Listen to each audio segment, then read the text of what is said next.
Assalamualaikum warahmatullahi wabarakatuh. Kami dari kelompok 1 yang beranggotakan 7 orang. Yang pertama ada Muhammad Rapli, yang kedua Muhammad Haresta Fajri, yang ketiga Nadia Rahmayanti, yang keempat Narita Friska Dewi, yang kelima Nur Sophia, yang keenam Rati Fardila, dan yang terakhir Suli Setiawati. Kami di sini akan mempresentasikan tentang modal usaha. Pengertian, modal usaha adalah uang yang dipakai sebagai pokok induk untuk berdagang, melepas uang, dan sebagainya. Modal usaha adalah harta benda seperti uang, barang, dan sebagainya yang digunakan untuk menghasilkan uang atau menambah kekayaan. Modal usaha biasanya berupa harta benda yang digunakan untuk menghasilkan sesuatu atau demi menambah kekayaan dan sebagainya.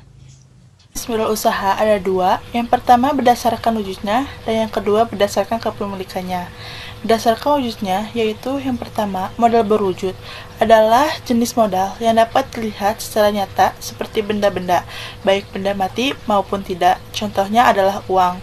Yang kedua, modal tidak berwujud adalah jenis modal yang tidak dapat dilihat. Contohnya adalah ide dan peluang bisnis dan lain sebagainya. Selanjutnya, berdasarkan kepemilikannya, yang pertama modal usaha milik sendiri adalah seluruh harta pemilik yang tidak dipisahkan dan karenanya menanggung risiko kegagalan usaha. Yang kedua, modal pinjaman merupakan modal usaha yang diperoleh dari pihak luar melalui pinjaman. Modal pinjaman juga sering disebut sebagai modal asing.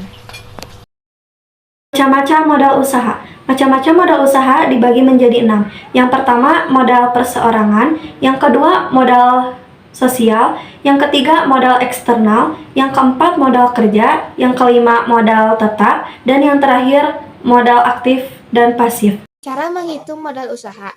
Besaran modal awal yang perlu dibutuhkan untuk memulai bisnis dapat dihitung dengan menjumlahkan biaya tetap dan biaya variabel.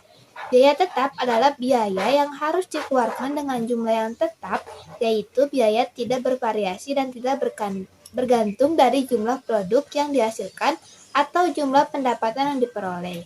Contohnya seperti gaji karyawan dan sewa gedung. Sedangkan biaya variabel adalah biaya yang berkaitan langsung dengan kegiatan produksi. Contohnya biaya variabel adalah biaya pembelian bahan baku, biaya kemasan, dan penyimpanan, dan lain-lainnya. Ada beberapa cara yang dapat kita lakukan agar kita mendapatkan modal untuk merintis sebuah usaha. Yang pertama adalah dengan cara menabung, yang kedua dengan cara berinvestasi, yang ketiga dengan cara menjual aset, yang keempat dengan cara mencari pinjaman, dan yang terakhir adalah dengan cara mendapatkan bantuan dari pemerintah.